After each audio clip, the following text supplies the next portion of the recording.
බැලුවොත් මේ chartered accountancy කියන concept එක මේක ඇත්තටම මේ local ශ්‍රී ලංකන් දෙයක් නෙමෙයි.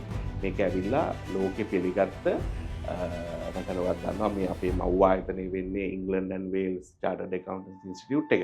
එතකොට අපි කොහේ chartered accountant කෙනෙක් වුණත් මෙයා ඍජුවම නොවුණත් මේ වරලත් ගණකාධිකාරිය England and Wales වරලත් ගණකාධිකාරිය ආයතනයට සම්බන්ධ කෙනෙක් කියන එක ලෝකෙ හැමදාම පිළිගැනීමක් තියෙනවා. ලෝකෙ කොහොමද මේ accountant වර්ග දෙකක් කියනවනේ public accountants and chartered accountants කියන එක. මොකක් ඔය මේ බ්‍රිතාන්‍ය අධිරාජ්‍ය අතත් රටවල් වල තියෙන මේ chartered accountants කියන එක සහ අනිකුත් රටවල ඇමරිකාවල අපි දැක්කම public accountant කියන එක. අපි ජීවිතේ ගත්ත ඉතාම වැදගත් තීරණ දෙකක් තමයි වරලත් ගණකාධිකරණය කියන විෂය එහෙම නැත්නම් මේ accountancy stream එක මේක ඉගෙන ගන්න පටන් ගත්ත එක සහ ඒකේ අවශ්‍යතාවයක්ම වන මේ audit firm එකක් සමග සම්බන්ධ වෙන එක මම big four ආයතනයකට මම ලංකාවේ Ernst & Young ආයතනයෙන් තමයි ඒක පටන් ගත්තේ. ඒ ආයතනයට ජොයින් වෙච්ච ගත්ත තීරණ මෙන්න මේ තීරණ දෙක තමයි මම ගත්ත ඉතාම වටින තීරණ දෙයක් විදිහට මම අදටත් විශ්වාස කරනවා. මේ භාෂාමය ප්‍රශ්නය සහ ඒ භාෂාවේ තියෙන බලපෑම ඉතාම අඩුයි. මොකද ගණකාධිකරණය කියන විෂය අද ලෝකයේ රටවල් 200ක් විතර තියෙනවා නම් ඒ හැම එකම කතා කරන භාෂාවක් තමයි ගණකාධිකරණය කියන්නේ. ඉතින් එතකොට ෆින්ලන්තයේදී වුණත් මේ ගණකාධිකරණය කියන විෂය වැඩ වෙන්නේ කවුන්සල් එකක් ගන්නනේ. ඒ වගේ විගණනය වෙන්න සිදුවන්නේ තරඟ කියපු කාරණේ හරි. ඒගොල්ලෝ දැන් අවුරුදු ගාණක් තිස්සේ මේ සතුටින්ම සිටින ජාතිය සතුටුම මිනිස්සු ජීවත් වෙන නැත්නම් happiest country in the world කියන ටයිටල් එක දැන් අවුරුදු ගාණක් තිස්සේ ඒගොල්ලෝ ලබා ගන්නමින් යනවා. මේකට ප්‍රධානම හේතුව තමයි රටේ තියෙන සමාජ සුබසාධනය. ඒ කියන්නේ අපි social welfare කියන්නේ දැන් ඔයා රැකියාවක් නැතුව ඉන්නවා නම් ඔයාට රැකියාවක් හම්බ වෙනකන් රජයෙන් දෙනවා දීමනාවක්. ඊපස්සේ ළමෙක් ඉන්නවා නම් තව දීමනාවක්. ඊපස්සේ වට රෙන්ට් එක ගෙවා ගන්න සල්ලි මදි නම් ඒ වගේ අසනීප වුණොත්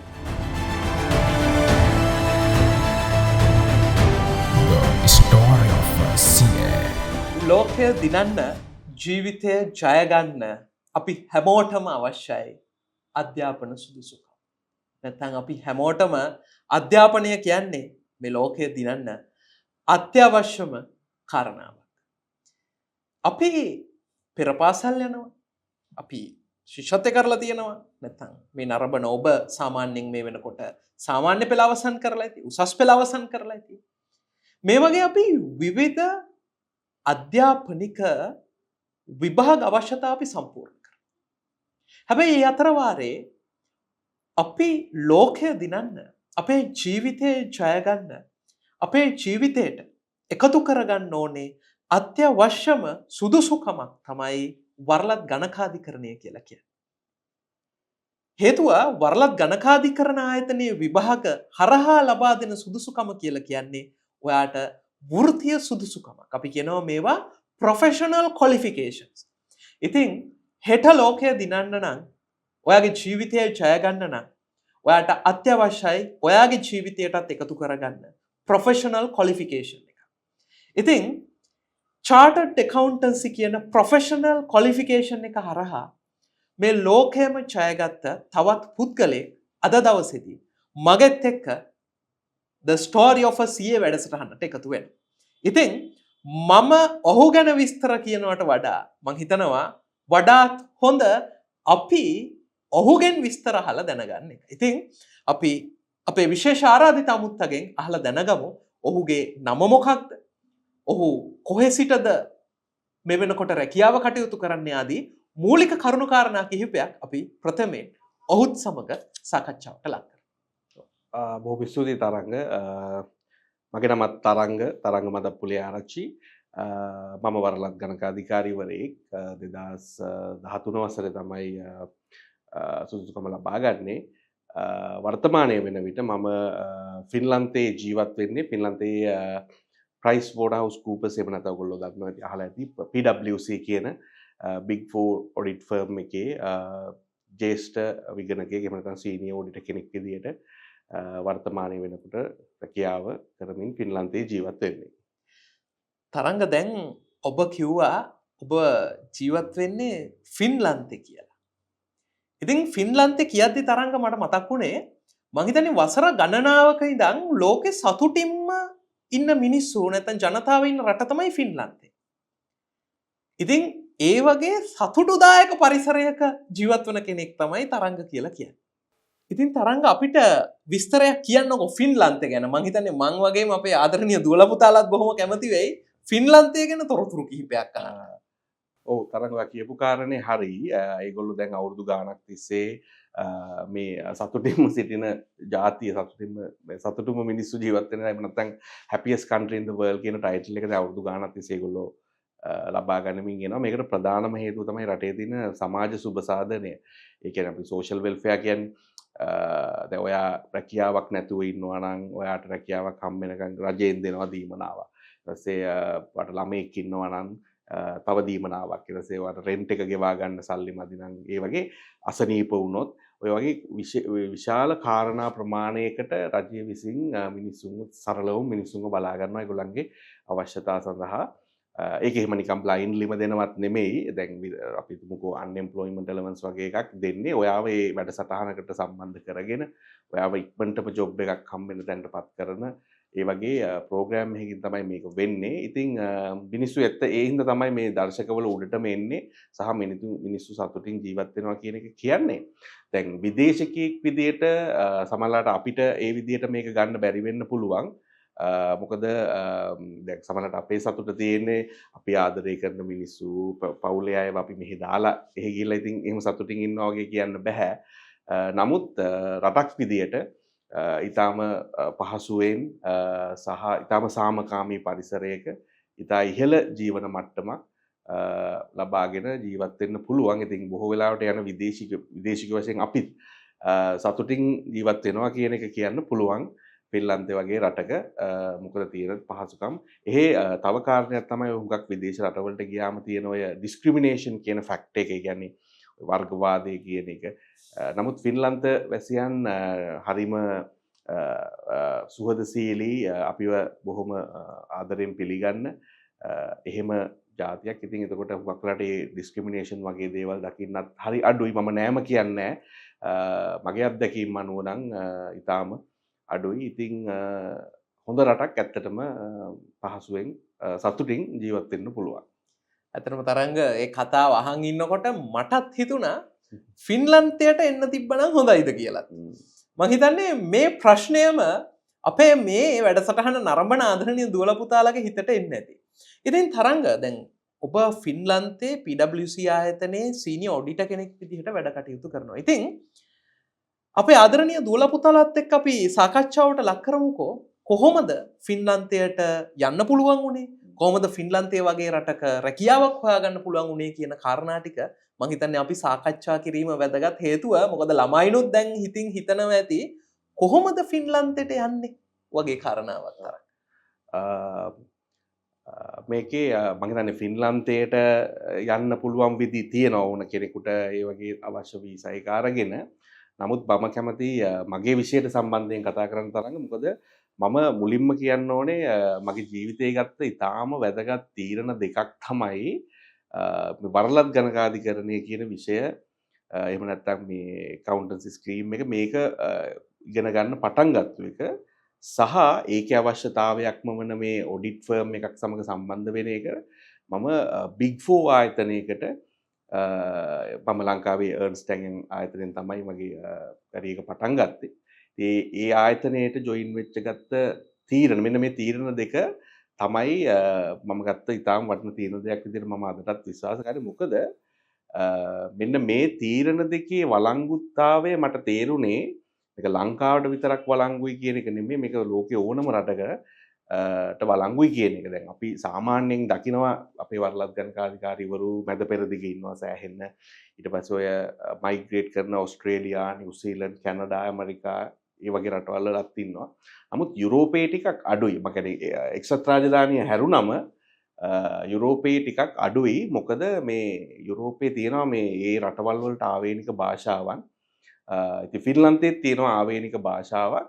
ඉතින් ඒ හින්දා මිනිස්සුකක් මයිග්‍රේට් කරනවත් අඩුයි. මොකද අපි කියන්නේ භාෂාව පාවිච්චි කරලා කරන රැකියාවක් න අපි උදාහරණයක් විදිහට ගුරු වෘත්තිය වේවා ලෝය කෙනෙක් වේවා එතකොට ටිකක් අර එහෙම ජොබ්ස් හොයාගන්න අමාරුයි මේ භාෂාමය ප්‍රශ්නෙත් හින්දා. නමුත් ගණකාධිකරණය කියන විෂය මම මුල්ම තැනට ආයෙ එන්නම් මම ගත්ත හොඳ තීරණයක් කියන එක මොකද මේ භාෂාමය ප්‍රශ්නය සහ ඒ භාෂාවේ තියෙන බලපෑම ඊටාම අඩුයි මොකද ගණකාධිකරණය කියන විෂය අද ලෝකයේ රටවල් 200ක් විතර තියෙනවා නම් ඒ හැම එකම කතා කරන භාෂාවක් තමයි ගණකාධිකරණය කියන්නේ. ඉතින් එතකොට ෆින්ලන්තයේදී වුණත් මේ ගණකාධිකරණය කියන විෂය වැඩ වෙන්නේ කවුන්සෙට් එක හදන්නේ. ඒ වගේ විගණනය වෙන්න සිදුවන්නේ ඉංග්‍රීසි භාෂාවෙන්. ඉතින් ඒ හින්දා තව ඒ වගේ වෘත්තීන් තියෙනවා අපි IT වගේ එකක් ගත්තොත් ඒවත් එහෙම තියෙනවා.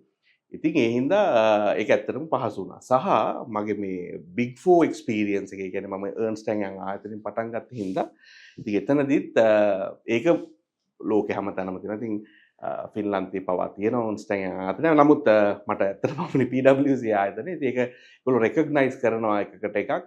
ඉතින් ඒ නිසා ඒ මාර්ගයෙන් මට යන්න අවස්ථාව ලැබුණා. ඉතින් හුඟක් වෙලාවට ඔය දැන් ෆින්ලන්තයේ මිනිස්සු එන්නේ හුඟක් ස්ටුඩන්ට් වීසා එක කියන්නේ පවුලක් විදිහට සංක්‍රමණය කරනවා නම් මයිග්‍රේට් වෙනවා නම් එක ෆැමිලි එකක එක ස්පවුස් කෙනෙක් ස්ටුඩන්ට් කෙනෙක් විදිහට අනිත් කෙනා ඒක යාගේ ඩිපෙන්ඩන්ට් විදිහට යන්න පුළුවන්. මම හිතන්නේ වීසා ප්‍රොසෙස් ගැන දිගට කතා කරන්න ඕනේ නැහැ.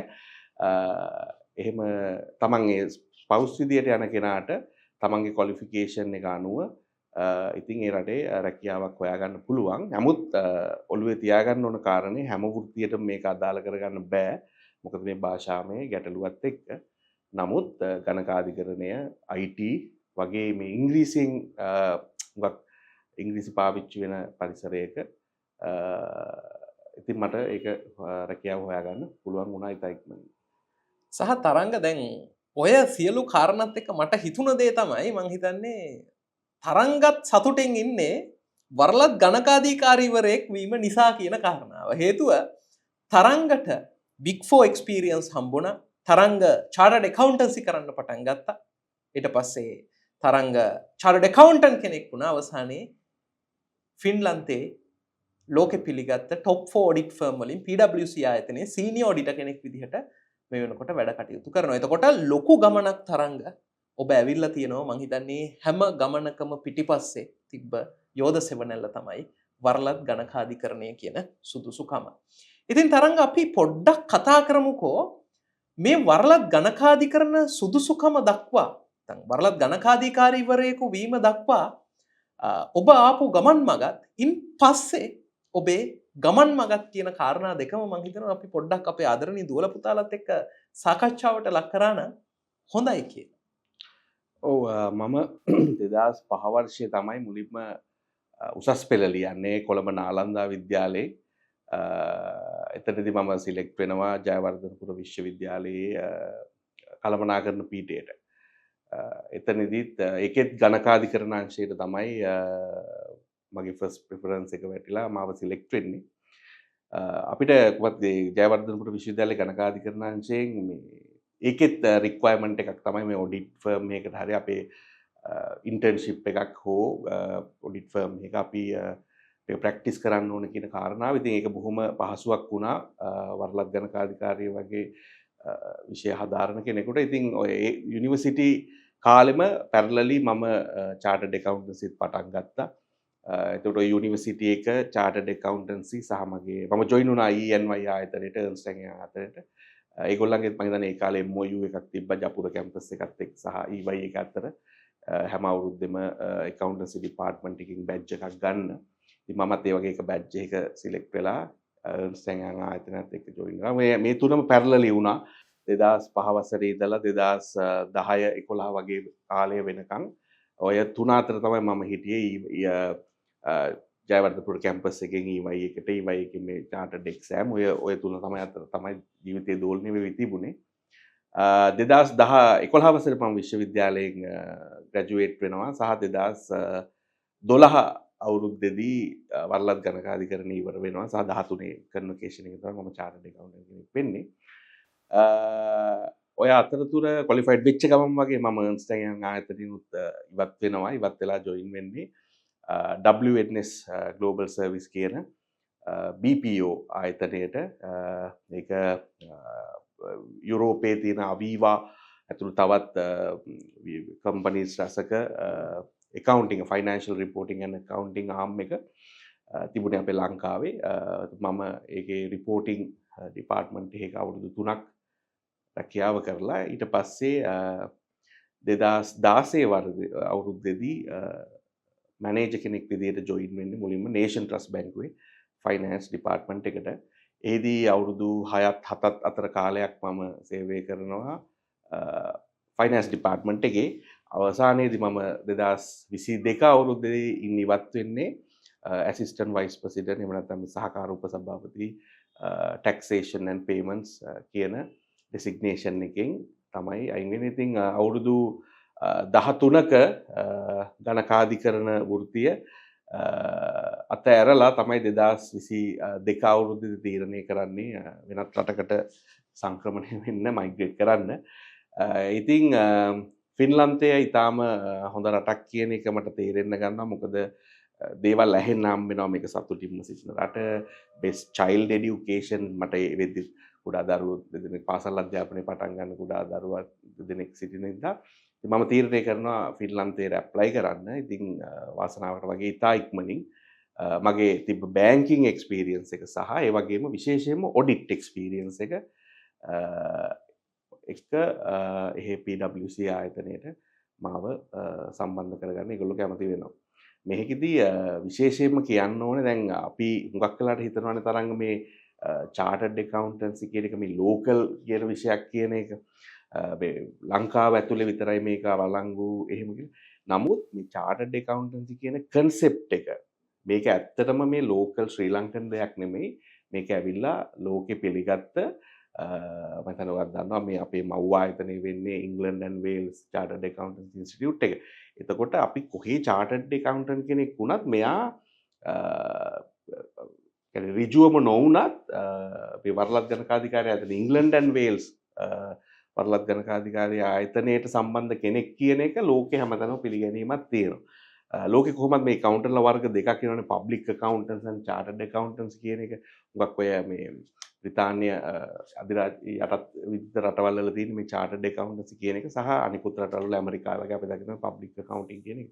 ඉතින් එතකොට ඔය chartered accountant කියන concept එක මේගොල්ලෝ accept කරනවා. ඒක ලංකාවේද ඉන්දියාවේද එහෙම ඒගොල්ලෝ ලොකුවට මේක localize කරන්න උත්සාහ කරන්නේ නැහැ. chartered accountant කෙනෙක් විදිහට ඒ පිළිගැනීමට ලැබුණා. ඉතින් ඕක තමයි මගේ ජර්නි එක. ඉතින් ඔය අතරතුර මම රැකියාව කරන ගමන් තව මමත් ඇත්තටම කියන්න ඕනේ මේ ඔන්ලයින් accounting ආයතනයේමත් මම ගුරුවරයෙක් විදිහටත් සේවය වර්තමානයේත් කරනවා CMA විෂය ධාරාවන් සඳහා. ඒ වගේම තවත් පෞද්ගලික ආයතනයක මම ගුරුවරයෙක් විදිහට වැඩ කරනවා.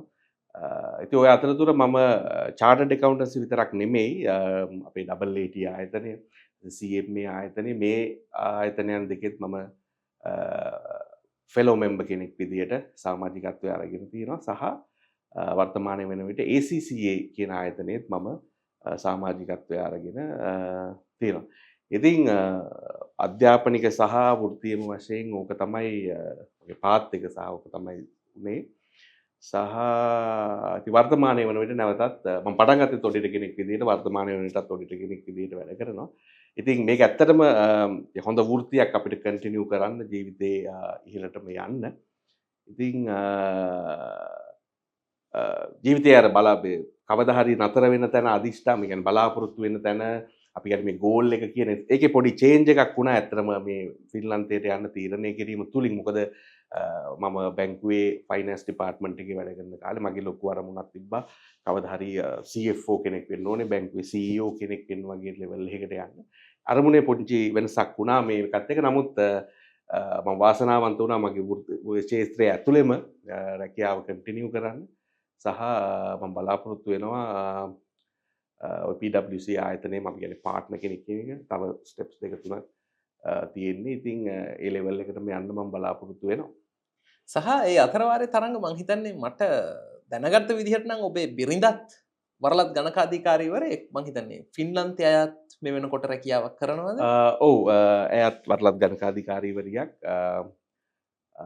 මදුෂානිකා නම එයත් ෆින්ලන්තයේ මාත් සමග ජීවත් වෙන සහ එයත් ඔඩිට් ෆර්ම් එක නෙමෙයි පෞද්ගලික ආයතනයක ගණකාධිකරණ ක්ෂේත්‍රයේ රැකියාවක් එයත් මේ වෙද්දි කරනවා. ඉතින් ආදරණීය දුවේ පුතේ ඔබට පේනවා ඇති ඔහුගේ ජීවිතය සාර්ථක වෙන්න ඔහු එකතු කරගත්ත වරලත් ගණකාධිකරණය කියන වෘත්තීය සුදුසුකම ප්‍රොෆෙෂනල් ක්වොලිෆිකේෂන් එක කොච්චර වැදගත් වුණාද කියන කාරණාව. ඉතින් ආදරණීය දුවේ පුතේ මං දන්නවා ඔබත් දැන් සිහින මවනවා ඇති වරලත් ගණකාධිකාරීවරයෙක් වෙන්න. ඒ වගේම වෙනත් රටක ඉහළ තනතුරකට යන්න නේ තරංග කිව්වා වගේ බැංකුවක CEO කෙනෙක් වෙන්න CFO කෙනෙක් වෙන්න මේ වගේ ලොකු බලාපොරොත්තු ඔබේ හිතේ ඇති දැන්.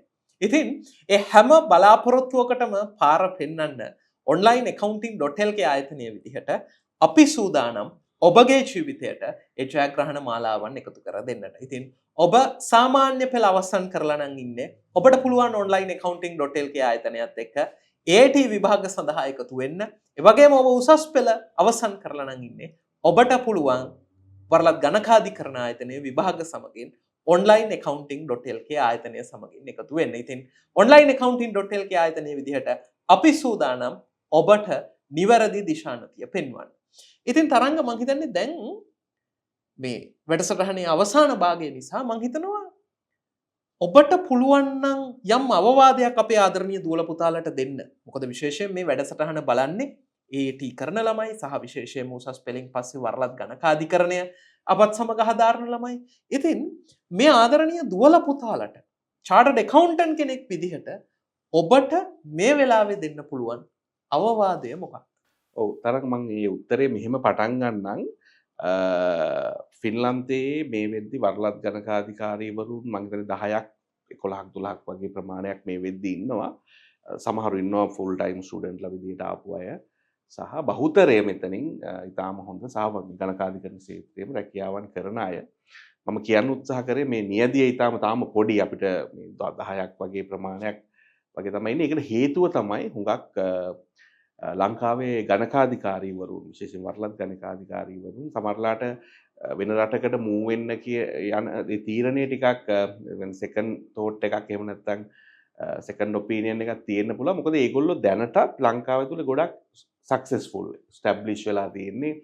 ඒගොල්ලෝ ස්ටේබල් හොඳ කරියර් එකක් එක පටන් අරගෙන එහෙම නැත්නම් උඩට යන ගමන් ඉතින් ආයේ තව රටක ස්ටේබල් වෙන්න වගේ එහෙම තැනකට යන්න අවශ්‍ය නෑ වගේ ගතියක් තියෙනවා. ඉතින් මම කියන්න උත්සාහ කරේ accounting කියන මේ විෂය ඔයා තෝරගෙන accountant කෙනෙක් වෙන්න මේ පාත් එකේ යනවා නම් මම හිතන්නේ ඒකම ඔයා අරන් තියෙන හරි තීරණයක්. මම මුලදිත් කිව්වා මමත් ආඩම්බර වෙන මමත් මගේ ජීවිතේ ගත්ත හොඳම තීරණයක් තමයි මේ ගණකාධිකරණය කියන විෂය ඉගෙන ගන්න පටන් ගත්තු එක.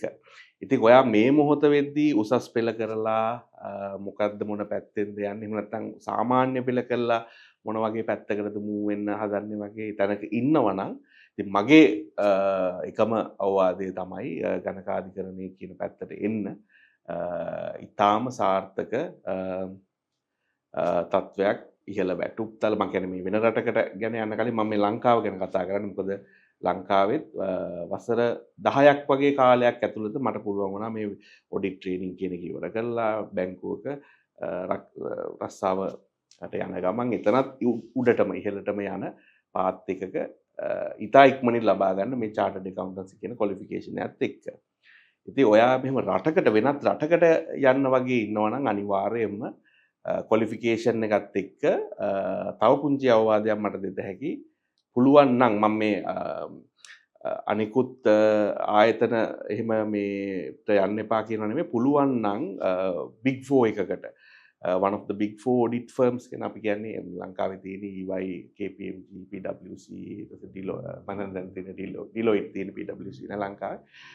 ඒ වගේ big 4 audit firm එකකට යන්න පුළුවන් නම් විශේෂයෙන් වෙන රටකට යන්න බලාපොරොත්තුවක් තියෙනවා නම් මේ ඔයාගේ මේ අර qualification එකට ඔයාගේ අර අත්දැකීම් experience වගේ audit training එක එකට තව ලොකු value එකක් add කරගන්න පුළුවන්. මොකද මේ audit firms ලෝකේ හැම රටකම තියෙනවා.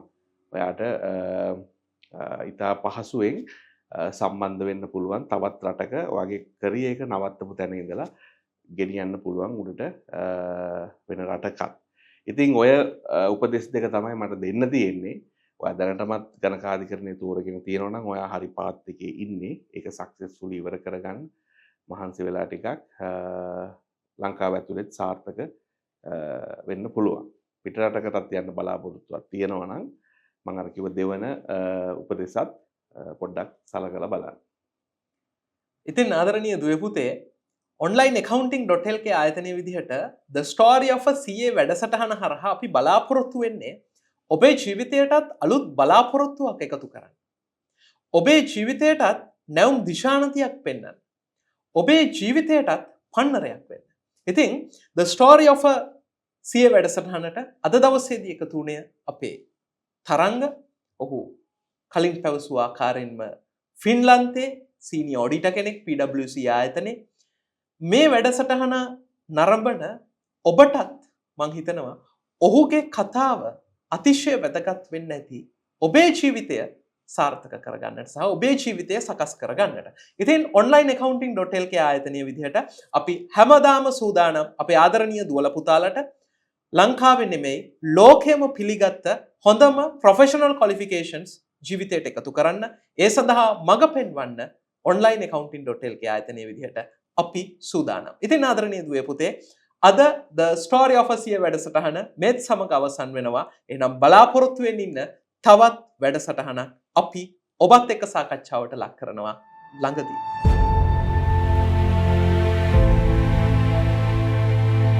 The story of a CA.